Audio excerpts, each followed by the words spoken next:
Hey guys, welcome to the 7th episode of Clappy and Frank. I'm looking forward to not counting. We'll just be like in the hundreds of episodes. We won't have to say this number episode. We'll just say it on the title. But today we have a fabulous guest. The only Hasidic Orthodox Jew to ever work in Fox. He worked here for 13 years. Worked for Governor Pataki. And he runs the most biggest successful Pesach hotel in the Go world. that far, but Not the biggest? no, it's a good program. It's not the biggest amount of guests? No, definitely not. Are you from the top three? I won an award for being the highest rated in one of the newspapers in New Jersey, but I wouldn't say I'm the biggest. You're the top three. 1,200 guests? No, there's bigger. The place We're that I big. work It's a big for- program. There's the over place- 1,000 guests, but no, I think the place I work for has more people. Could be. no, Not? I doubt it. He can't hold as many as me. I don't think. No, I think he caps out at about 850, 900. No, I was there. We had 1,100 people last So year. then he had more than I did last year. Okay. Last year I was at You're not even- 962. Clappy, you're not even mentioning them. Well, No, You should mention them if you work for them. I have no. Or if he wants to build I'll them. mention them. He works for FFH. Very nice people run it. amazing. Levi Fagenson, Alyssa Feldman. They're in the Catskills, and people love going there. Top And program. it's very well, and it's very, very well priced too. Bruce, how'd you end up with a Pesach hotel? Oh God, I don't know. It's a long story. Tell us the story. Is there a story? I mean, I was doing a lot of volunteer work years ago for Chabad, for the Jewish Learning Institute.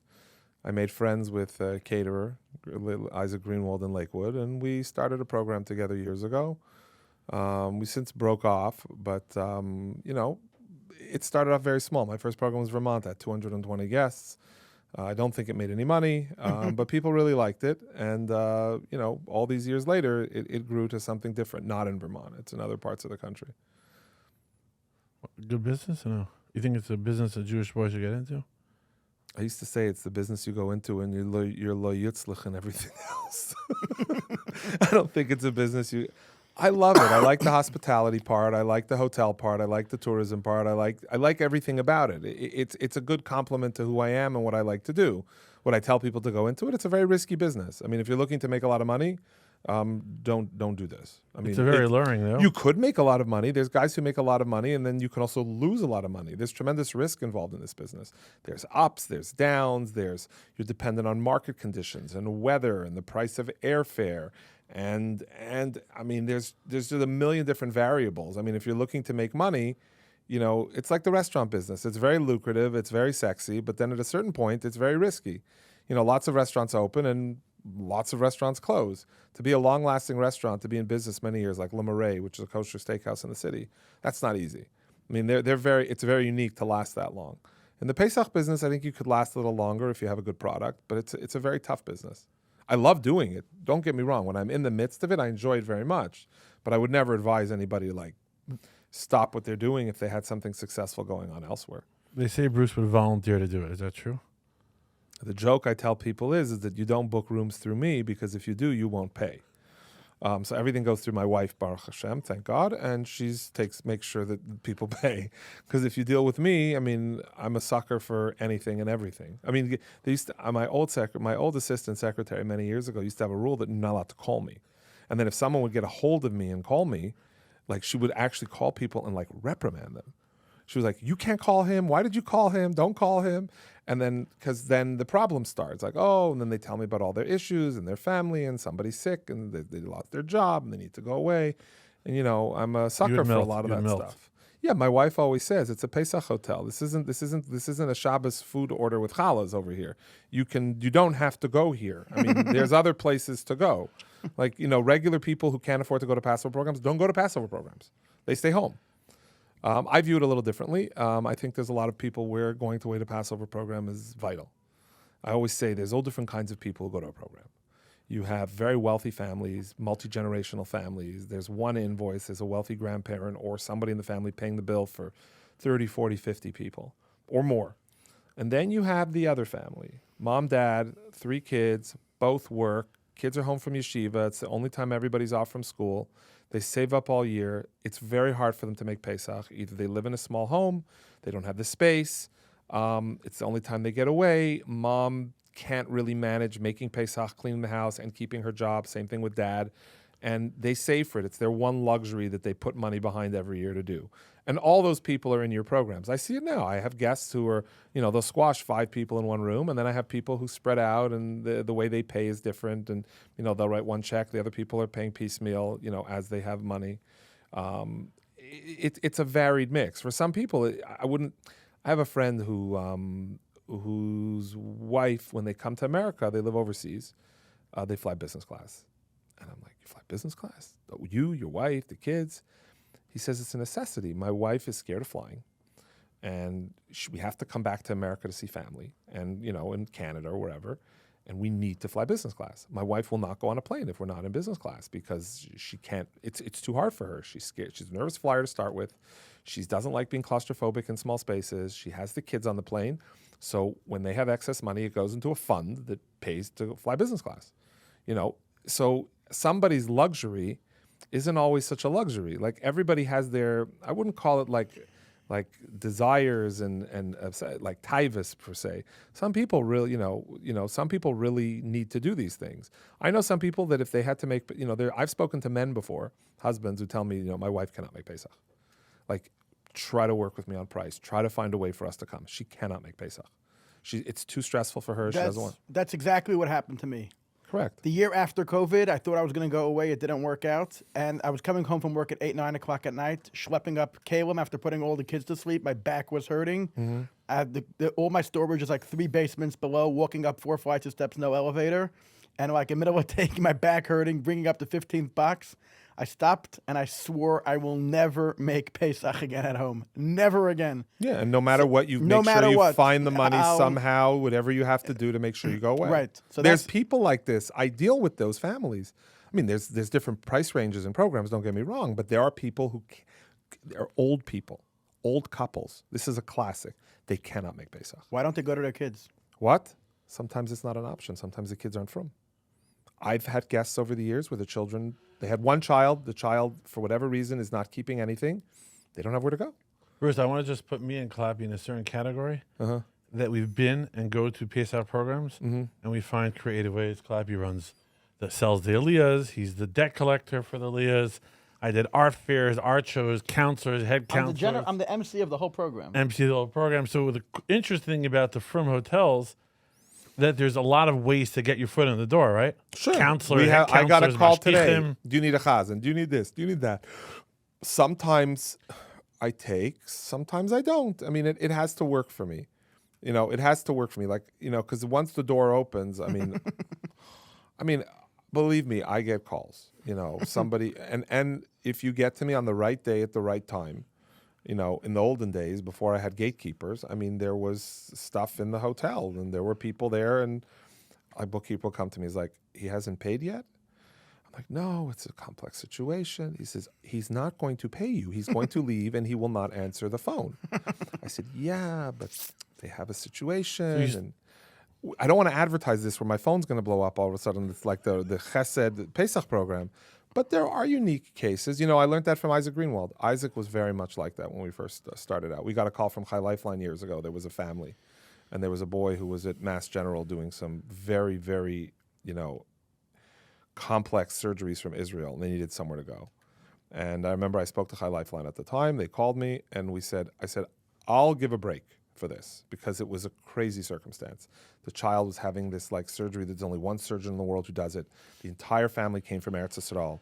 They didn't have the ability to make Pesach. The boy was going back and forth in the hospital on Yom Tif, and I happened to be in Cape Cod, which was only about 90 minutes to an hour and 10 minutes from the hospital. In Massachusetts, Boston Children's is the premier children's hospital probably in the world, and the family called me and. I said, I'm open to it. I said, but you have to be, I told Chaylev, you have to be mishtatif in the mitzvah. You have to contribute to the mitzvah.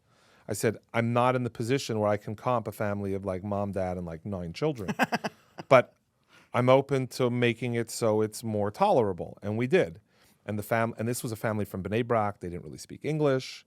They spoke Hebrew and Yiddish. It was like an ultra-Orthodox family, and they were in here. There's people who do amazing things, and they brought this family to America. They brought this family from, was it Chai Lifeline or Rofe? I don't want to misspeak. I don't remember. I don't want to be specific on the organization, but it was an organization that helps families. They reached out to me. And I remember Mr. Greenwald said in situations like this, you have to try to make it work if you can. If there's a will, it was very close to Pesach. I had the rooms, so it wasn't like I was displacing anything. And we worked something out with them. Want to jump to the mayor elections, Clappy? I'm going to get to the elections in a minute, but one last question. I know in my private life, in my personal businesses, a lot of the times there's like 3, 4, 5, sometimes even 6 different orders from different customers, and I have to do certain customer service related things, and I have to get packages out, and something needs monogramming and engraving, and one guy he's on vacation, needs me to ship it for a date. And like when I have too many things going on, I get very stressed. And like a lot of times my wife helps me out getting the orders done. A Pesach program has literally 1,000 moving parts. And I know you're going to say that you give out some of the things to this project manager, this gatekeeper, this director. In general, the most complex thing is having 500 or 800 Jews for 10 days under one roof. 1,200 Jews. With a million. How do you handle stress? How do I handle stress? This type of stress. I'm very good on game day. So leading up to game day, I'm a nervous wreck. But on game day, when I'm in the game, I'm very cool. Because all the work is done before. Really good, now getting to operations. Really good operators, and there are many of them. I'm not the only person who's a good operator. My program is Pesach in the Southeast. This year we're in Houston and Margaritaville. I should give it a plug once I'm here. Weren't you in That's gonna Atlanta cost you. many years? We moved. No more Atlanta. Baruch Hashem, I have an amazing hotel with amazing space, incredible facilities. I'm going to plug it if I'm here. We have a water park. We have splash pads. We have a golf course. I'm on a lake. I have boating. Every room is a suite. So no matter what you book, you get 2 rooms for the price of 1. You have a living room and a bedroom. You have views. The weather's nice. It's easy to get to. It's a short drive from the airport. It's on grounds. It's an amazing property. I know anybody who comes, it's a huge upgrade for my guests. And for what anybody who's percent of going the people come for you? And a lot come for me. I mean, come for me, come for us. It's not me. There's like a whole team of people. It's not just me. But as far as the secret to running a good Pesach program, it's very good planning, very good people, and I'm taking credit for something. I am a very good delegator. I know how to delegate. I know how to give people jobs. I will give anybody who works for me a lot of rope to hang themselves. And then if they hang themselves, they won't work for me anymore. But most people who work around me and work with me, I'm really hands off. Like I want them to own their jobs. So if you're doing, like a lot of the staff I have been with me for over 10 years. If you work for me or you work with me, I don't like the word for. We work together. It's a team. But if you work with me, you're responsible for you. Like I was just having a call today with Jason Greenfest, who runs the back of house in the program. He's the most important key in running the program as far as all of the food and the way the things get set up and broken down. I mean, he's taking care of all that stuff. He's in charge. He has a huge staff under him. And he was talking about how to serve this and what time we should serve that. And I said to him many times on the call, I said, do what you want. So what do you mean? I said, well, do what you want. He said, but you're the boss. I said, I am the boss, but I'm listening to you. I hire you. I trust you. If you tell me it should be done a certain way, let's try your way. I don't have a specific way. I have a vision of how it should be, and I'll poke that in there, but I'm not going to tell you how to do your job. I mean, if I wanted to tell you how to do your job, then I would do your job. You didn't hire you to do your job. I work in big companies over the years, and I see that people who run companies well don't micromanage. Micromanaging is stupid because what ends up happening is that the person who micromanages takes on too much responsibility. So while he may be really good at every different part of the program, he physically can't do it. So if he's not ready to fagin some of it, I mean, it's only going to lead to problems. I always say that if you want to run a good program, I have to wake up in the morning on Pesach with nothing to do. Like, I remember someone told me, you have nothing to do? I have nothing to do today. It's the first day of the program. I have nothing to do. My job is to put out fires. This doesn't work. This doesn't work. You need help here. You need help there. Tell me what you want. And I'll do it. I'm very hands-on, but I can't be busy with something because the second I have a responsibility that has to get done in a program of 1,200 plus people, then when a problem arises, whatever I was responsible to do is not going to get done. So then I have a new problem. So theoretically, every different responsibility in the program has to have someone who's responsible for it. And then my job is to interject, intercede, to fix, to help, to ameliorate. And that's pretty much how I try to make the chain of command throughout the program, is that everybody who works for me then has underlings under them. So it's expensive to do things this way. But it has to be done this way if you want it to be done properly. Is it funny for you to work all year round in a media company as a whatever mid-level Yeah. executive, then one day you're the boss. Is that like a weird change for you? No, You I like in both. and out? You can be. I tell you, you can have diverse interests. A person could like writing and like sports and be an artist and be good at math. I mean, there's no rule. People are complex. They're made. Look at you. You know, you work. Wait 1 second. No, but I'm saying, like, look at He works in a Clappy. retail store. He works in retail. He sells unique Judaica pieces and cool artifacts, which are, you have to kind of be an expert in those things to sell them. You can't just say, oh, this is really cool, buy it. You have to kind of know what you're selling. Podcaster. And then you're a podcaster and you're giving commentary. But I'm saying that's a pretty diverse range of skill sets. Well, I mean, we always limit. One of the problems in the 40-hour work week culture is that you take a person and you limit him to one thing. And most people are much more talented than one thing. They can do lots of things. You could be a good athlete, and you can be an attorney, and you can be painting on your free time, and you're an artist, or you're this, or you're that. There's people have ranges of talents and skill sets, and sometimes I find, like, in the traditional work mode, we limit people, and limiting Put their them in a creativity box. leads a lot. Put them in a box also leads to depression, and a lot of other stuff goes along with it. Let's get right into the election. We're 7 days away. I told from- you a month ago. We're 7 days away from the scariest election as somebody that's 39 years old living in New York City. Mm-hmm. We're from, again, hopefully the polls are all wrong. In the way I'm looking at the numbers, it looks like Zoran Mamdani is 1,000% going to win. He's going to be the next mayor of New York City.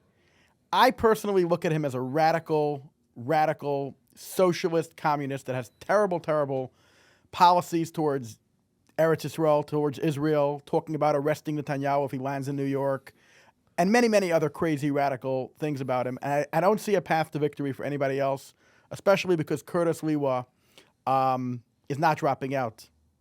I don't even think he could drop out anymore because I mean, he could name shut is on down the his ballot. campaign. Everything's in reality. I take the race differently.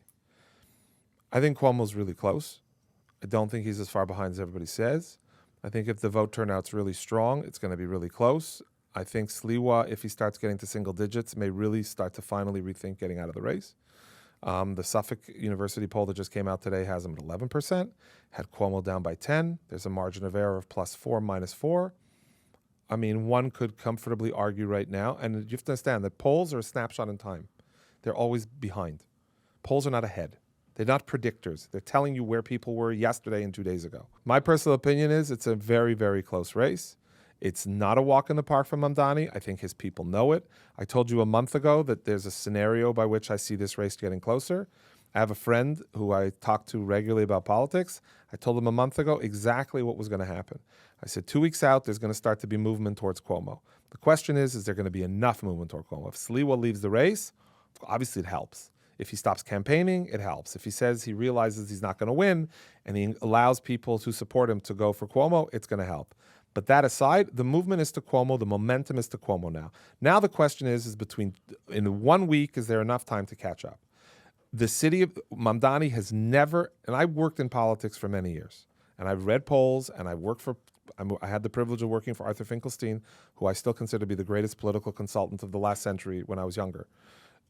Polls are a snapshot in time. They don't tell you the whole picture, but they show trends. And there's movement. Just like I told people when I was reading the polls before the primary that Mamdani was going to win when, the poly market idiots were like, no, he's not. Cuomo's going to win.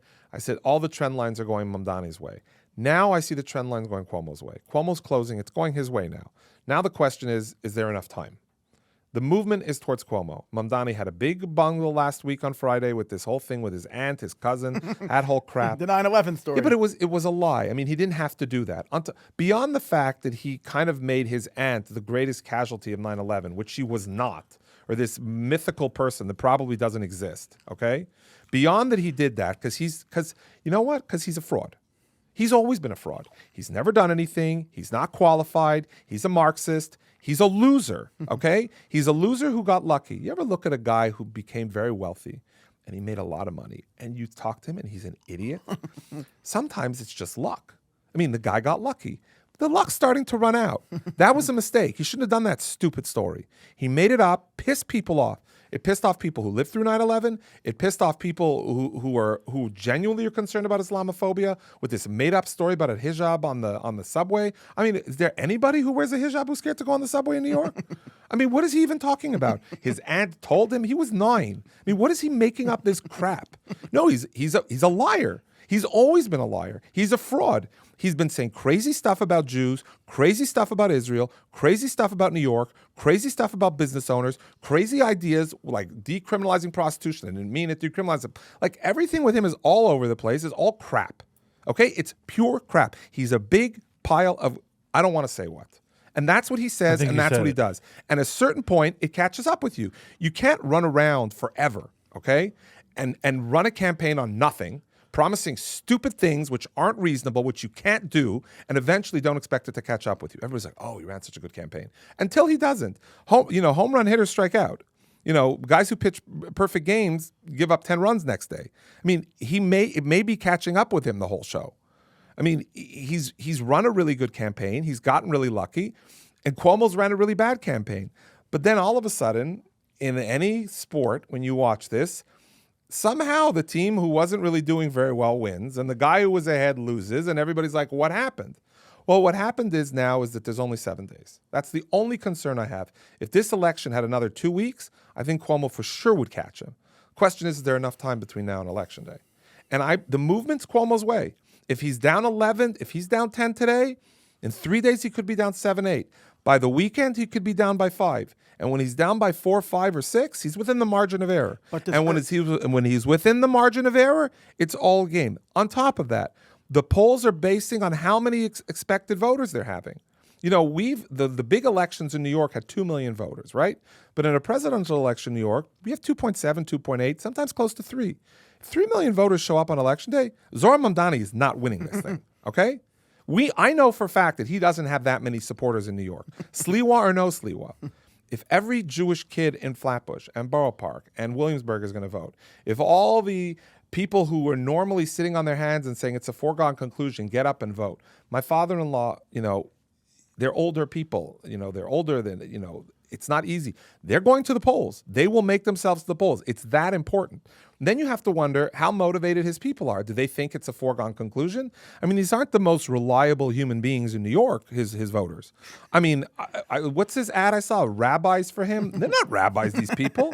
One of them is a transgender ex-Satmar. Another one is an anti-Israel activist. Like, if you're going to get rabbis, get rabbis. Like, don't get these women up there. I mean, nobody thinks they're rabbis. Who wants these people? Like, 'cause somebody in my office sent me a vote. He says, who are these people? I wrote back, they are not rabbis, okay?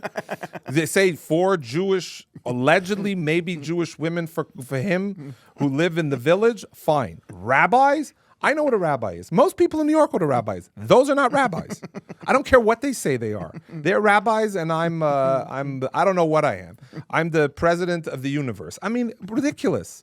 And these people are so out to touch that they take those people and they put them on TV thinking that people think they're rabbis. So who are those people for? Because nobody I know what a rabbi is thinks those people are rabbis. And I don't care what those women are upset when I say this, because it's the truth. I mean, the rabbis, based on what? Wearing jeans and like, if you're going to be a rabbi, maybe dress up like a rabbi. Wear something respectable. Not the T-shirt standing in Wall Street. Like, make it look like you take it seriously. But it's a joke. I mean, the whole thing's a joke. His Rosh Hashanah greeting was a joke. It's not real. It's not genuine. Where he said that when the police department gets tough on you, it's like the IDF. When he protests outside of Schumer's office for being pro-Israel. I mean, the litany of stuff this guy has done towards Jews in the city of New York is off the charts. So you come back to the point. Is he going to win? It looks that way. But I'm telling anybody who's listening, which is the reason I wanted to do this, vote. Go out, vote. This is not a foregone conclusion. There's more of us than there is of them, and I know it, and everybody knows it. He's never broken 45% in the polls, 46. He's always hovering in the mid-40s. I think those numbers are inflated. He only got 500, 600,000 votes in the primary, whatever it was. We're going into a general. If there's 3 million voters show up on this election day, which isn't impossible, I'm in my heart of hearts, and for the Sliwa voters, I understand Cuomo. I don't like Andrew Cuomo. I fought Andrew Cuomo when he was doing the COVID mandate stuff. But there are those moments where there's a difference between your political opponents and your enemies, and you have to be realistic about this. If Elliot Cosgrove, the conservative rabbi, and Emil Hirsch, the reform rabbi at the Stephen Wise Free Synagogue, which is a reform synagogue or temple, whatever it is on the Upper West Side, and then you have Elliot Cosgrove at the Park Avenue Synagogue, which is the most prominent conservative synagogue in the United States. Hey guys, here I am with our sponsor today, Adventure Park, Area 53.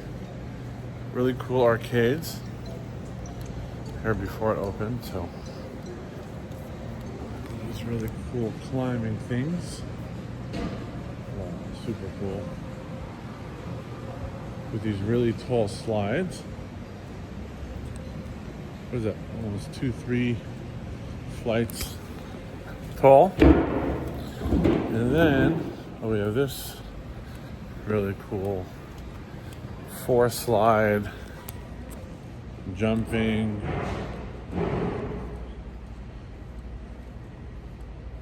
Really nice. Right here in Brooklyn. Probably the biggest of its kind. It's huge. Ceilings are super tall. And it's a lot of fun. Local here in Brooklyn, in Williamsburg. Area 53 Adventures Park. And then they have other locations as well in Dumbo. I'm opening a new one in Dumbo. Also Ferox in Greenpoint, also in Brooklyn. Yeah, all in Brooklyn. Like these are like out of New York size entertainment centers in the middle of New York City. Great for birthday parties, corporate events, and I will drop a 15% code off if you mention the Clappy Frank show. It's really cool. Anyway, come check it out. A full roller skating rink option situation. I was wondering what that there was. This is a self-guided tour. Also, they do have kosher food. Look at the little OG fish. They do have some kosher food items as well. Check them out. Great people. What about that Buchdal rabbi lady? Oh, that's not. Who's she voting for? I don't know who she's. Everybody's trying to play it. They want to play it. So if he wins, maybe we can get into him. Hold on, an emergency question. This is not an interruption. This is an emergency question. Sorry to go on. Are the Satmars voting for Zoran Mamdani? Are they playing the It's game? all a game. They're inviting him into the sukkah, pretending they like him. It's a game, but listen. Unfortunately, communities like Satmar. I'm not defending Moshe Indig what he did. I think that he needed to stand firm against it because if Elliot Cosgrove at the conservative synagogue on the Park Avenue can stand, he could also. I think he knows better. There's a story with the Satmar Rebbe. There was a person who came for endorsements years ago. 2 candidates went to the Satmar Rebbe, and the Gaboyim were with the Satmar Rebbe. And they asked us, and one of them was very not a fan of Israel, and the other one was. And they asked for the endorsement of the Satmar Rebbe, and Satmar is, for the very least, anti-Zionist. I wouldn't say they're anti-Israel, but they're not into Zionism as a culture. I don't know where they all hold today. I know they're not with Palestinians, Palestinian activists in their hearts. I mean, Naturi Karta aside, which is just people who need to go to the hospital. No, they do. They're not well. I feel very bad for them. I look at them and like, Nebuch, they're sick people. But they have a religious thing. Rabbi Yoel had some concerns. I'm not, Rabbi Yoel was also saved by the Zionists. He wouldn't be alive today. He wouldn't have gotten on the train. He wouldn't have gotten on the train if he didn't cut a deal with the they made this, he wouldn't have made it on the train. There was a whole thing. I guess you don't have any Satmar hotel clients. It doesn't sound like it. I'm not against Satmar. I like Satmar very much. I'm just saying, it's more complex than that. It's not so simple. It's not that simple. But I understand you're invested in New York, your infrastructure in New York, your schools in New York, your yeshivas in New York, your business in New York. You live in New York. You've been here for many years. You're not planning on going anywhere. Israel is not on the target places if you're escaping from anti-Semitism. You're very invested in New York City, in your communities. So you have to make deals sometimes with the devil. I mean, but let's be realistic. Zoran Mamdani is the devil. He's the devil. I don't care if he smiles and he's charming and he laughs with a little weird shtick he puts on, but he's the devil. He is the devil. Let me For ask the you- Jewish community in New York to a city which is the most important Jewish community in the world, including in Israel, okay? There's more Jews in Israel than there is in Jerusalem and Tel Aviv combined. There's more people in New York. Jewish people in New York. There's more Jews in New York than there are in Jerusalem? Yes, I don't know the numbers. there is. How many Jews are in New York? Tri-state is probably 2 million. And then New York City itself, probably 1 million. I mean, we're taking into account everybody, the full breadth of all different religious affiliations. A Jew is a Jew. It's probably 1 million Jews. The old number I used to go by is that 50% of New York is, let's say, Caucasian, and about, what's the number? 12 or 13% of New York City is Jewish. If 50% of New York is Jewish, that means that roughly 1 in every 3 white people in New York City is Jewish or in some capacity. Wow. Yes, this is a very Jewish city. And the fact that New York City would elect somebody who is so antagonistic towards Jewish causes. You know, I don't like the separation between Israel and Judaism and Zionism, this new crap distinction. Everybody knows full well when you're attacking Zionism, you're attacking Jews. Nobody makes a distinction. Tucker Carlson and all his ilk, they move the words between Zionism and Jews very liberally. So when people start to get into this distinction stuff, I know it's a lie. Okay, it's not real. But you know, Satmar is very invested here. So now they're like, okay, this guy's up. He's going to win. We need things. We need special ed services for our kids, our schools, transportation. We need stuff. We're not going anywhere, at least not now. So we're going to have to hold our nose, and we'll have to try to have relations with him. How did we get here? Based on everything you just said, that a crazy high number of people in New York City are Jewish. We got here for a lot of reasons. I mean, the Democratic Party's moving left. You know, a war in Israel over the last little while hasn't helped. You know, pictures aren't really good, whether they're true, they're not true. You know, I'm of the opinion that a lot of what's said on the left is a pure lie. I mean, you know, listen, war is hell. Harry Truman used to say, people die in war. It's not fun. I don't want Palestinians to die. I don't want children in Gaza to die. I don't want October 7th. I don't want any of it. But unfortunately, you know, when there's a war, people are going to die. I mean, there's really no other way to fight a war against an enemy that's going for your destruction. People who are telling Israel not to do this, they don't really have anything better to offer. They're like, don't do this. Do what? They came in, you know, you watch those videos. I've seen some of the pictures. I had the privilege of seeing some of it. You can't sleep at night after looking at the stuff that was done on I try not to look. No, but there's like stuff that was never even released that I had access to. And, you know, it's bad. So you tell people, we'll just do nothing. I mean, it's a war. You know, it's a war. It's a real war. There are casualties in war. I'm sure innocent, quote unquote, people are killed in war on both sides. A lot of innocent Israelis get killed when there's a war. Innocent Palestinians, however many there are, get killed. But I mean, you know, the Israelis are also fighting against people who don't really value human life. So it's as a movement. So it's a little bit more of a complex war to fight. I mean, they're happy to get the casualties up because they think it's going to help them long term from a political perspective. But going back to Satmar, which I don't want to digress from, they have to make a deal. They have to protect themselves. But I would argue that holding your head firm and standing tall and saying, I don't accept this, is as or more effective down the road. I think it's important for Jewish people to say there are lines and there are people we will not meet, we will not talk to under these circumstances, because, you know, there's a righteousness to our cause too. And to bring a person into a sukkah. So the Satmar Rebbe story is, you go back to the Satmar Rebbe. I don't know all the details, the specifics, but the story goes, the two candidates were asking for support. One was anti-Israel, one was pro-Israel. The Satmar Rebbe ended up endorsing the pro-Israel candidate. And the Gaboyim allegedly asked the Satmar Rebbe, and they said, this candidate's, all he did was talk about Israel. I mean, we're not Zionistic over here.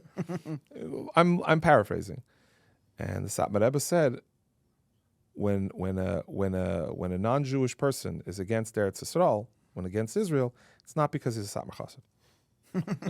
And it's a very important line to make clear. When a non-Jewish person in New York makes Israel a centerpiece of his campaign, listen, there are politicians who pander to the Jews and talk about Israel all the time also. I'm not saying that should or shouldn't happen. But that's a way of telling the Jewish community, whether it's right or wrong, that we support you, we're with you, we understand you. The inverse is also true. When you make that a cornerstone issue, it's a way of saying we don't really like Israel and we probably don't really like you.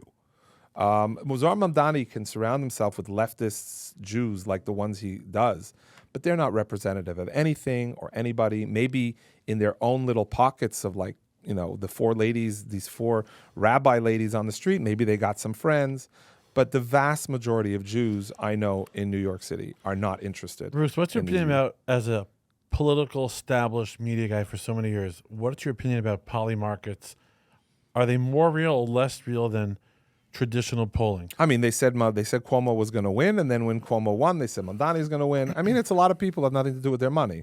I mean, they're busy betting on they're busy sports. Now they bet on this. So I don't view the poly market as that indicative of anything. It's a zero value. It's people's opinions. I mean, I'm one of those guys that looks at trend lines and polls. I think that there's some science behind it. I think the poly market is, it's an indicator. It's you can write about it. But I mean, I definitely know that the trend lines are moving in Cuomo's direction. Cuomo's picked up, 6 to 7% in the last couple of weeks. I mean, it's going his way, and trends is what you want to follow. I would imagine if a poll's run again in 3 days, it's going to continue to move his way. The question is there enough time to close the gap? What actual powers does the mayor have? So let's say Mamdani wins. What does that mean? He could start blowing up synagogues? What does I it always mean ask practically? the question about the Israel Day Parade. For many years, Israel Day Parade is one of the centerpiece Jewish events in New York City. Jewish kids from all of the tri-state area, especially schools in New York, but even outside in New Jersey and Long Island and Connecticut, they all come in for the day to go to this parade. They march up Fifth Avenue. Their parents come, and then there's a big concert, I think, after in Central Park. And everybody participates. Lubavitchers, while they don't march in the parade, they go to the parade and they put tefillin on with people. There's all different. Everybody's involved. It's a very special Jewish event. Brings people together. Great It's event. one where you have Orthodox and Reform and Conservative, and they all come together for the day. And it doesn't matter their religious, practice. They get together on this thing. For years, there's never really been any riots or protests on that day. And I know that if you don't like Israel and you're not a fan of Jews, it's not a day you're so interested when they close down Fifth Avenue. Will Mamdani march in that parade? Probably not. Would a Mayor Mamdani guarantee the same police protections that the Jewish kids whose parents are sending their children to Manhattan to march on a street on a Sunday? Are they going to have the same protections that they would have had otherwise? He's an opponent to the state of Israel. He's for protest. He was not in favor of shutting down the protests at Columbia, which were a danger to Jewish students there and other schools. So how are protests on that day, which, the four rabbi ladies, whatever these, or people, let's call them people. The four people, because I think they're trans, some of them are not, they're non-binary or whatever they want to call themselves. The four people are going to have protests also, and there may be some Palestinian protests and leftist protests and DSA protests and all these other crazy protests. I mean, will there be adequate police protection for the Jewish kids from our high schools and elementary schools in that parade? Will it be safe to march in that parade? Now, when Mayor Adams was mayor, when Mayor Giuliani was mayor, even when Mayor de Blasio was mayor, you had a guarantee that your children were safe that day. On that day, will your children still be safe? I don't know. I know that he did not favor closing down the protests at Columbia that were dangerous to Jewish students there. So it begs the question, are we going to be safe? Are we going to have the same police protection for our events and our communities in New York? Will Palestinian protesters be given special protections? Listen, synagogues were given, will we get the same rights that we got before? Bruce, it's a matter of agenda. How Muslim is Mamdani, in practice? To my knowledge, he's more of I always told you this before. He's more of a Marxist than a Muslim to me. Marxism is much scarier to me than Islam. Drinks alcohol? I have no problem with people who are Muslim or Islamic, but Marxists I have a problem with because Marxists are a danger to the American way of life. They are. I'm not looking for McCarthy trials over here, but Marxism is incompatible with American life. Being in traditional media, mainstream media for so long, being the only Orthodox. Not the only, there's others. I don't want to say only. The only Hasidic. There could be others too. Just because I have a beard? The beard, yeah. Only bearded Hasidic Who knows? Jew You in know media. the story with the previous Lubavitcher Rebbe, No. with the woman Caroline Bloomberg in Montreal. No. She was a big donor to the yeshiva, and she went to the previous Rebbe for a blessing. This was in the 40s. My grandparents were very involved in the yeshiva in Montreal. And she was a very wealthy philanthropist in a time, and she was giving. And the previous Rebbe says to her, throws blessings on her for her country. In those years, to give money to Lubavitch in the 40s wasn't that common. And the previous Rebbe was blessing her. And at a certain point, she said, stop, Rebbe, enough with the blessings. I'm not frum. I'm not religious. And the previous Rebbe says, who knows who's frum? So when you say who's Hasidic, who's frum, the label's not fair. I don't know what people aren't. I don't like to... with a beard looks the way I do, perhaps. But there's lots of Orthodox people who may be Hasidic in different components of media, and I don't want to just leave them out. I have two questions. How does traditional mainstream media look at Hasidic Jews, and how do they see you as someone in a corporate I don't know media? how they see me. They don't know how to see you. I mean, I look look as the the way I ambassador? look. I mean, I get a lot of Jewish questions, if that's a question. And I always how get does- Jewish questions. I'm the natural recipient of Jewish questions. There's good Jewish questions and there's silly Jewish questions. But I mean, there are no bad ones as long as they're asked with, positive intent. What's a Jewish question I get? That's my favorite questions I ever get is like how to announce Jewish things on television. Like the pronunciation? Or even holidays. One of my contributions is whenever it's Hanukkah, how do you say what day of Hanukkah it is? So it's very important. Lubavitcher Rebbe was thought it was important that we make sure we're correct in the number of days it is. So if you say it's the 5th day of Hanukkah, does that mean tonight's the 5th day of Hanukkah or today was the 5th day of Hanukkah? So my contribution is that when you do that, tonight is the 5th night of Hanukkah. So if you're watching in the day, you know that today is 4 by subtraction, and tonight, when you light candles, it's 5. So nobody should light the wrong number of candles who's watching TV and trying to get information. That was something I was always saying, like that's, I was very proud of that. Hold on. Here's a very, very important topic. Yeah. A lot of people. Clappy, how's all your questions very important? They're all. A lot of people are going to be watching this after. Yeah. Okay. A lot of people are going to be watching this interview long after the election's already over. Even though we were going to release it before the election. If I'm wrong, I'm wrong. No. Not wrong, not right. I report news daily for a children's call-in show called What's The it Loop. called? It's called The Loop. The loop. And they send me some of the questions. About 1,000 questions came in the last 6 weeks. But one of the questions that came in is like this little kid saying, I don't know if it was a girl, where you're like, hi, my name is Sprinsaleo, whatever, from Jackson. Fine. She's like, what's going to happen if we wake up and Mamdani's going to win? Like, what's going to happen the next day? Like, these kids that are frightened. So let's say they're frightened. No, but for I'm saying a no. But what reason. I'm saying is worst case scenario. Worst case scenario. It's not going to be good, but it's not going to be as, the morning comes, and then the Jewish community in New York is going to have to figure out how to fight back and to protect themselves. I mean, we're not giving up and putting our hands in there and running away. We shouldn't run to Miami. I mean, some people will. Some people run to Miami. They'll run to Long Island. They'll run to New Jersey. They'll run to Connecticut. It's not just the people who are here. It's the people who are planning to buy here. I mean, if you're not vested that you have to live here now, you're definitely going to think twice about that purchase. Let's play But devil. if you're here, look at the French Jews. I'm always told the French are running out of France. I had the privilege. I was in France not long ago, and I was in Paris, and it's pretty vibrant, the Jewish community there. Everybody's running out? No. Some people are. It's a gradual progression of people leaving. It's not, it's like Flatbush. Flatbush today in the Midwood area, it's not the place where young families are buying homes anymore. Syrians are Hold on. The truck driver guy we had on 3 weeks ago, he had a whole thing about people in Flatbush now are not staying. They're running away to New Jersey. They were running away for a long time. There's multiple reasons for it. It's not just because of Mamdani or the thought prospect. It's the cost of living in New York is high. The taxes are high.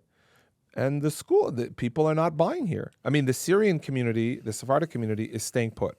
So they're picking up all the slack. But if the Syrians decided to move full steam to deal, I mean, it would be like, look at the Lower East Side today. I mean, how many people, It's over. How many people are left? When I was a kid and we went to the Lower East Side and visited it in the 80s, it was all Jewish. And then it was already on the way down. And now you're 40 years later, what's left? So maybe some of the buildings on the water, but I mean, nobody young is buying there.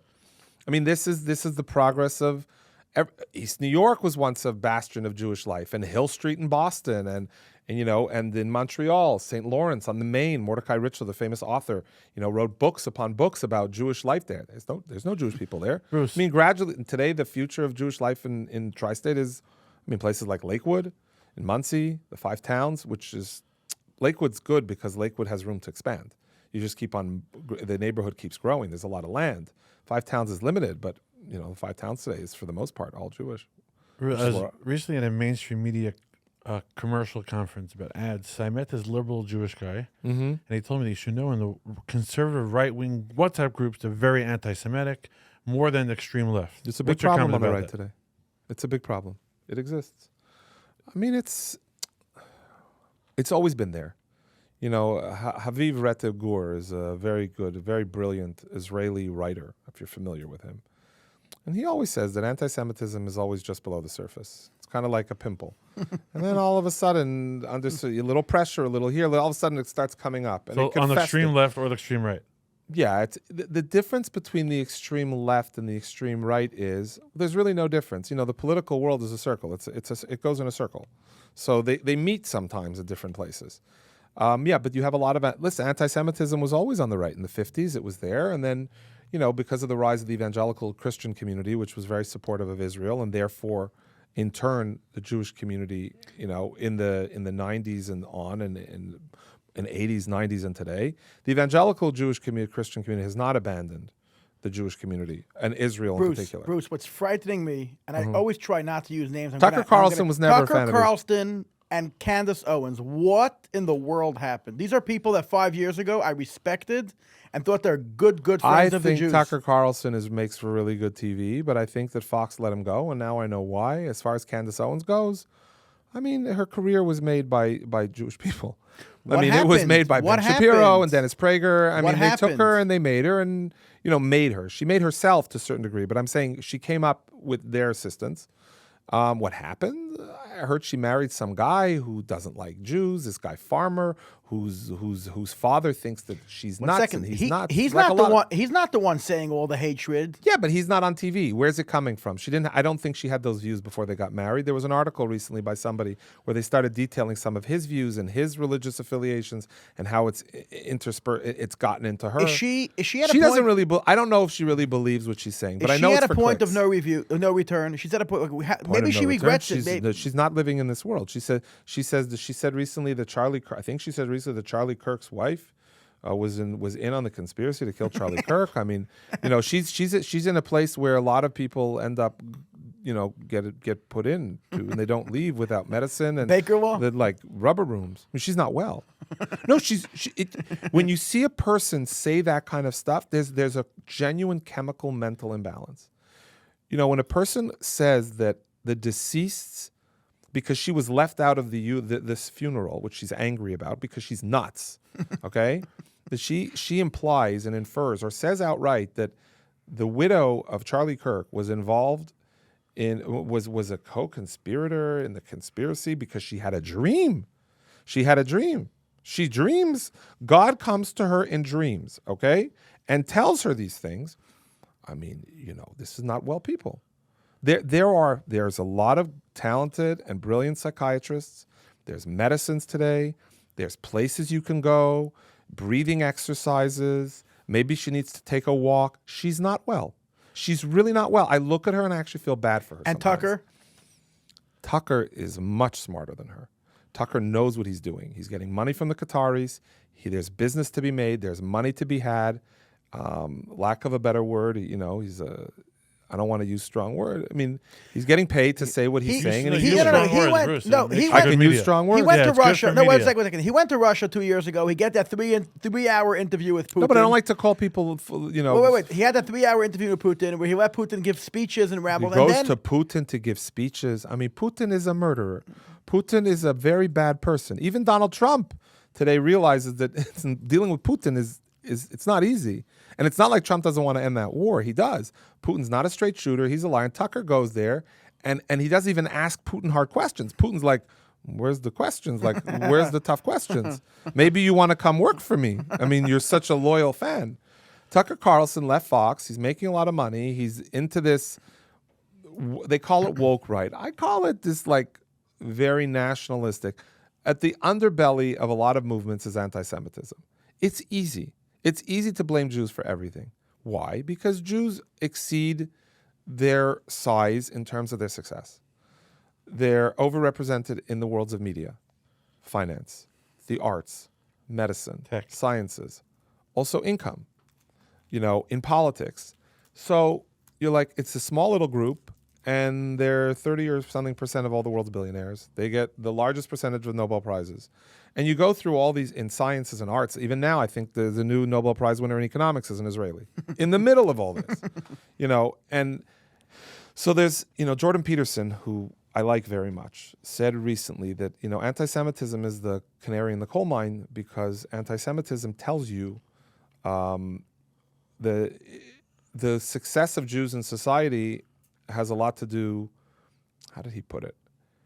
He said that as the society's ability to tolerate the success of Jews or Jewish contributions to society is a sign of the health of a society, because you have to tolerate a very successful minority. There's really no other minority. I mean, Asians have trouble now in New York too. Look what Mamdani wants to do to Asians. Okay? He wants to get rid of all those special schools. These people come here as immigrants. They work so hard. They work 7 days a week. They own stores, bodegas, dry cleaners, whatever jobs they can get when they arrive. They work hard. They live in small apartments. They fight so hard to get their kids into the elite schools in New York, knowing that those are the avenues to go to the best colleges on scholarship, and knowing that those are the best avenues to become doctors and to make a lot of money and to have good careers and to thrive. And they sweat blood to do it.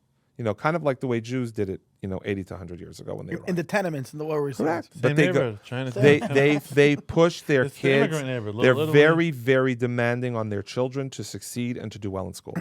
And New York City public schools, because of these, the enriched or the fancy schools like Stuyvesant and Bronx Science and Brooklyn Tech and whatever, all these places, you have to apply to get in. And the kids from these Asian homes, from these Asian backgrounds, they work their kids very hard to get into those schools, because they know you get into those schools, you have a really good chance to get to a great school, like a Harvard or an Ivy League school or any other great school. So they push their kids very hard. And everybody's complaining it's not fair, it's not fair. What do you mean it's not fair? They work harder, they study harder, they get better grades, and they earn it. So now we have to get rid of those schools. Mamdani wants to get rid of those schools. It's not fair to the people who aren't doing very well because they're not getting in, so they're not being tolerated. So whenever you're successful and you work hard and you earn it, there's jealousy. And then there's people that say it's not right and we have to dial it back. So when a society tolerates the success of minorities who exceed their size, it's the sign of a very healthy society. That's really an equal deep. society. So deep. But then, so now when you're criticizing Jews, you're going after the schools where which is the footstool up for these children in these Asian homes all around New York and elsewhere. Well, it's a sign of an innate bigotry in society and a jealousy. I mean, there's jealousy.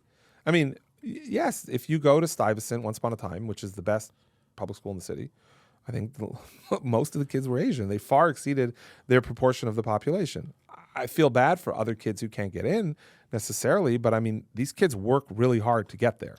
And the parents push them really hard. Maybe they shouldn't. That's for another debate. But those kids are really the pride and joy. I mean, they come up over tremendous obstacles. Their parents, in many cases, don't speak English. Okay? They don't speak English at home. And they're just working their butts off just to get there. And, whether we tolerate that, instead of celebrating it as the triumph of the immigrant story, we're like, okay, we're going to take away that footstool up and we're going to create all these new rules and we're going to make it harder for you. Bruce, Harvard's doing it. Bruce, where'd you come from? I don't know. Where'd you grow up? We didn't even talk about your background. I grew up in Montreal. Montreal, Canada. You don't know why you became from, Bruce? I like it. It's good. I don't talk too much about this. You don't want to talk about it? No, there's nothing to talk about. I liked it. I met people. It seemed. I always say, why Lubavitch? Lubavitch, I answer, because they seemed like they were having more fun than everybody else. Growing up in a more modern Orthodox synagogue as a child, they weren't having all that much fun. It didn't seem that way to me, at least as a child. And then And I go now? to Lubavitch, it's a big party. And now? You No, still they think are. so? As you're getting older and you're raising kids, you start to see the advantages of that upbringing too. There are some perks to it. But when you're, in your teens and 20s, I mean, yeah, Lubavitch is where the party is. So you needed fun, so you became Chabad. I didn't need fun. I liked it. I took to it. I still take to it. I don't hold of myself as the holiest guy in the world, but I take to it. Bruce, I like the Rebbe very much also. I think the Rebbe had a very clear view of the world and the people who live within it. What do you think about Meshachizism? Meshachizm? Yeah. I mean, I told you many times. It's Tell me. nuts. We have to. It's nuts. Okay? It's nuts. it's nuts. I love the people. They're very nice. They're wonderful. They're warm. They're kind. But as a concept, it's wild. It's wacky stuff. It always seemed treif to me from day one. I never, they could have had any hashgacha outside the window. I didn't eat in the restaurant. It seemed bizarre to me. It still does. I mean, that said, I know people who are very passionate mishachistim, and they're very nice people. But, I mean, for me, I don't ascribe to it. And I would encourage other people probably not to also. Clappy, you have a comment on that? I have a comment on the whole Meshachist thing because I used to be really nervous about the extremists, but now I realize that there's thousands and thousands and thousands of youth that come from Israel. They hang out in 770 the entire Tishrei. They're pretending nothing ever happened. They act as if everything is the same. And I say to myself, then there's like not from kids that come to the space of shave, but I hang out with guys and girls and do drugs. I say to myself, like, let them hang out in 770 and pretend Gimel Tammuz never happened. I'm not saying, arguing could it be that, it's a but good it's thing? a realistic thing. Could it be not it's a good thing? practical. Keep kids, anchored, the Rebbe, Miftzayim. You can be anchored and connected to the Rebbe without believing there wasn't a Gimel Tammuz. No, I mean, I'm saying- you don't have to go that route. No, but for these thousands and thousands of youth, that this is like their prescription. This is what they do. I'm saying better that than being on the streets doing drugs. No, I'm saying It's a question for people. It's a great babysitting service. It's a question for people outside my pay grade. Unfortunately, a lot of those people who ascribe to that, then they don't seem like they're not doing the latter as well when they come to Crown Heights, based on my views. So I think that's ascribing something to them that's not true. And I know many people who don't ascribe to Mishachism who live with the Rebbe's teachings in a way that's much more real and practical than people who get off a plane from Israel and party in Crown Heights, sleeping on benches for a month. So it's a varied mix. Ultimately- I don't criticize. I don't care for it. I don't ascribe to it. I don't criticize people who do it. But if you ask my opinion, I'm not a fan of it. if you could push a button Yeah. and you could effectively be the owner of 770 Eastern Parkway, 770, 778, the whole complex, what would you do at 770? Make it clean, clean it up. I mean, you're asking me. I don't live in Crown Heights. So for me to come and to give my opinions on what happens in Crown Heights, I'm not so Nobody comfortable has with. control over the place for 30 years. Well, it's not going to be me. And I'm not trying What's to. ideal? Who should run the place? Should be run by Aguch. I mean, all the different organizations that were supposed to be But in they're charge not of as it. passionate as the place as the Tzvatim. They're passionate. Passion isn't always the best thing to get things done. But You they're need there people who are 24 capable. hours a day. That's not because a homeless guy sleeps on the street doesn't mean he should be in charge of Fifth Avenue. Just because a guy sleeps outside the plaza doesn't mean he should manage the hotel. I mean, let's be realistic. You need capable, talented people to take the place over. Guys- and the guy who sleeps on the bench should not be calling the shots. I'm try- sorry. People try taking over. Never. 770. Anywhere he should be calling the People try shots. taking over 770, but the guys that are there 24 hours a day are not The budging. guy the guy who sleeps on the subway and rides the subway for 24 hours shouldn't be the head of the MTA. I mean, I just think it's crazy. I mean, there are people who have skills, who have knowledge, who are by the Rebbe, who should be the ones, and more often than not, calling the shots. Not Ultimately- people who get off a plane from Israel, decide that whatever they decide, show up, sleep on benches in 770 or whatever, and then they decide they're in charge of But the you place. can't get control. You bring in the police. You bring in private security. You saw what happened. It's a fiasco. They don't sleep on the nothing benches. changes. I don't Changes. want to Make a have statement. opinions on this. It's not something that I'm so invested in. I don't want to hurt anybody's feelings, but my views are very clear. I'm not into it. I think it's bizarre. I've always thought it's strange. I'm sure they're very nice people, and I wish them well in whatever they're going to do in life. But me personally, keep me out of it. I want nothing to do with it. As far as cleaning up 770, I don't bring people. Listen, look at 770 today. Nobody davens in 770. You don't daven in 770. I have my own shoulders, like 100 young children in Crown Heights. Why would you daven? Would you if you were in Israel? You wouldn't daven at the Kotel? Sure, I do. You would, right? But in 770, you probably. When was the last time you walked in? I go for Mincha Ma'ariv a lot. Oh, you do. I do. I know people who haven't walked in like years. It's sad. Why? Well, It's a holy it's place. a mess. It's very holy. It is. That's my point. But it should be handled by people who have some reverence to it. By the way, when you go to the Kotel in Israel, okay, talking about religious sites, or sites that are important from a perspective to people, it's pretty masudar. It's very nice. Very maintained. After the davening, somebody comes to pile up the chairs, cleans up any trash, makes sure it's orderly. When the mechitzas, they need extras because they have more people. By Birchas Kainim, if you're there for sukkahs, they make sure there's more. So, Bruce, I just want to Seder is not the enemy of kedusha.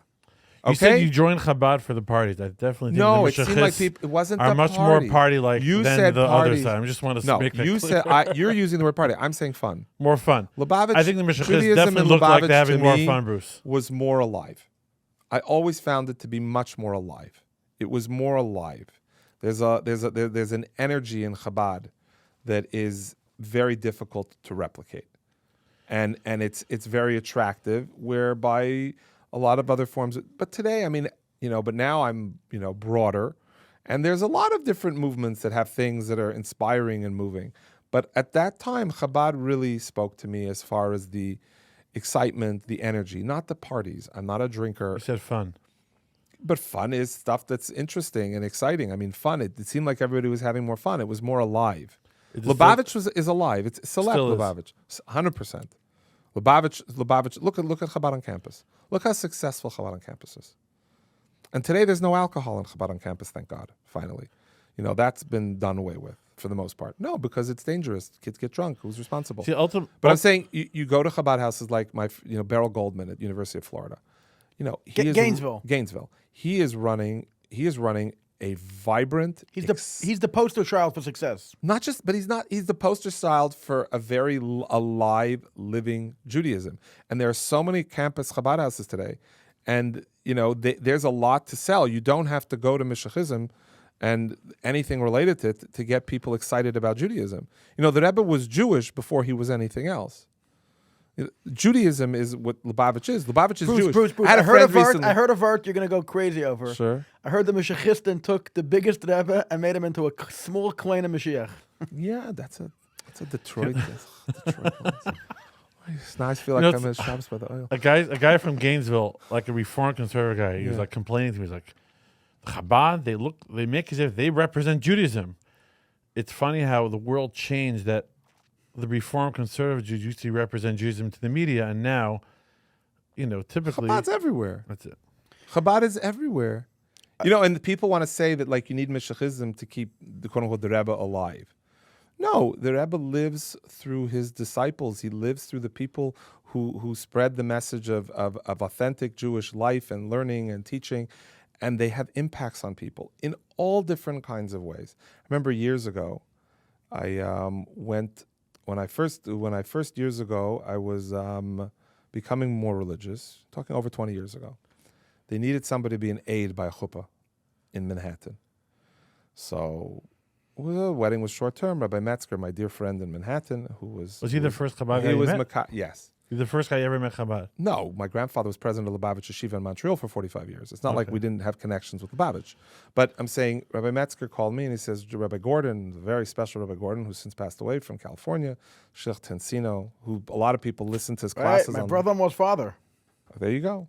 So Rabbi Gordon needed somebody to officiate at a wedding. So he was officiating the wedding. He needed an aide. He needed a kosher aide. I was Shomer Shabbos. So Josh called me in a pinch. He says, if you're available, you're free. There's a wedding downtown. They're short a kosher aide. They need a kosher aide under the chuppah. Rabbi Gordon's calling now. The wedding's in like 2 hours. Somebody was supposed to come, couldn't make it. Can you make it to the wedding? So I go to the wedding. I walk in, and I was a little nervous. I recognize people, not recognize people. I had a little bit of a beard. I was wearing a yarmulke. I don't know who I'm going to run into and what they're going to ask. I'm in a wedding, being an aide. I didn't know what this wedding was. I remember Rabbi Gordon gets up to give a speech under the chuppah, and he says, I want to welcome everybody to the wedding, and I want to invite everybody to be under the chuppah. He invited the parents. He invited the grandparents. There was a great-grandparent who was alive. And then he says, I'm inviting three generations of grandparents, the spirits and everybody's under the chuppah. It says that by the wedding, they're all there. And he says, in 1965 or 70, I was sent by the Lubavitcher Rebbe to be the shliach in California. And as his representative in California for the Chabad movement in this synagogue, I have the schus to invite under the chuppah the Lubavitcher Rebbe itself. I'm welcoming him also to bless you on this day, and all the other holy Gedolim Yisrael from Lubavitch going back many years. I was like, wow, it was a certain pride to it, and it gave me a bit of a stolz. It gave me a little bit of a boost because, you're part of something special, and everybody revered it. Everybody understood that Rabbi Gordon was a representative of the Lubavitcher Rebbe. He was sent there. He didn't do it in a Meshachis way. He didn't say inviting the Mashiach. None of this craziness. He He said, I'm inviting this, and he says, and all the Rebbeim who came before him, and they're all welcome to be under the chuppah. But he was a classy guy. He was a real person. Bruce, last question. How many calls do you get from rabbis or singers or magicians that want to be at your hotel? Quite a few. 20, 30, 40? Depends. Sometimes it depends. Sometimes I get rabbis I'm interested in. I got one this week from a rabbi I was intrigued. Usually I'm not. I have very good speakers by my program. And I was like, oh, Do you ever speak, Bruce, or no? I did years ago, but I don't anymore. No Right. one's paying to listen to me speak. I would. Nah, it's better speakers. Well, hold on a second. Everyone's Yoel paying. Gold, Rabbi No, Yoel no, a Gold second. comes to me. They're Simon all Jacobson coming- comes one to me. second, Time out. They're all coming to hear you. That's why they're coming and not to everyone else. They're not coming to hear me. Oh, yes, they are. Trust me. Speak. There's people who are better at speakers than I am. On Well, the we're going to circuit. see from the podcast, based on views and likes, Bruce. who Yeah. comes for what, Bruce, Clappy? somebody wakes up, God forbid, Yeah. and Mamdani wins. Could it be that it's like, Hikdim Refuah Lamaka, like we have already the antidote, the medicine, the cure before it happens?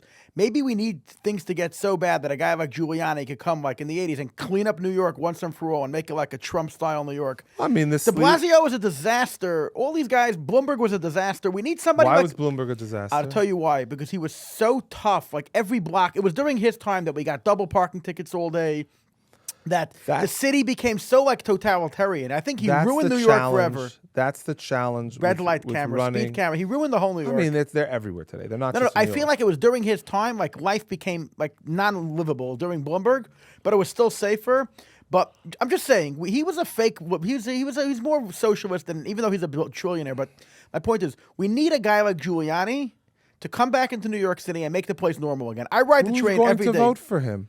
What I'm saying is that if Mamdani wins, things are going to finally. I'm going to say something positive about Andrew Cuomo. I had the privilege of working for George Pataki when I was younger, and he's a person that I admire tremendously. He is, the gold standard of politicians. The nicest, kindest, most thoughtful, He's an amazing. Pataki? He's an amazing. Haven't heard his name in years. Where's he hiding? He's retired. He's an older man. He's almost 80. I go every year. We make a reunion of all the staff who worked for him on 9/11, and I get to see him once a year. And I know his wife, and I knew his kids. Emily was a friend of mine. We used to work together. And I saw Emily this year, actually, for the first time in years. But I have a lot of old friends there, and every time I go to this event, everybody's getting older. He lives in Poughkeepsie? Where does he live? No, he lives in Garrison. I think he keeps an apartment in the city, maybe. Probably at this point not, but he used to. He has a place upstate on Lake Champlain, which he goes to in the summers, in Essex, which I know he loves, and I believe he still has it. He may keep an apartment in the city but he lives in Garrison. If he needs to come back and forth to the city, he'll come back and forth. So George Pataki is the gold standard of fine people, and was a great governor. Ask anybody who was here in those years; those were good years. But now you have to talk about Andrew Cuomo in his defense. For people who are looking for something to vote for, I dislike what he did with COVID.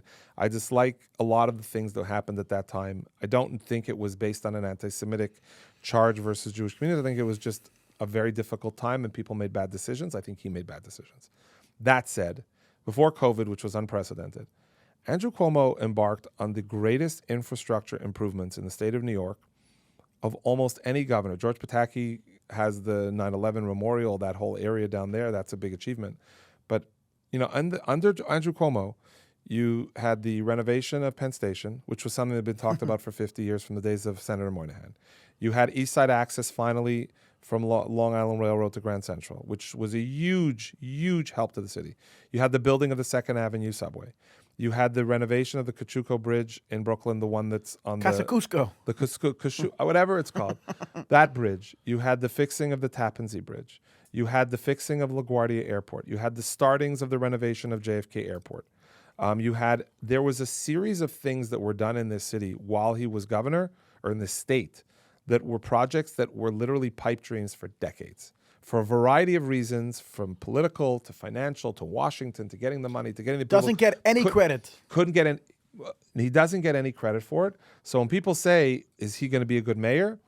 I think New York City can use a lot of infrastructure improvements. And I think if you're looking for someone who's able to get those things done, Andrew Cuomo is really, somebody who brings a lot of credibility to the table on these issues.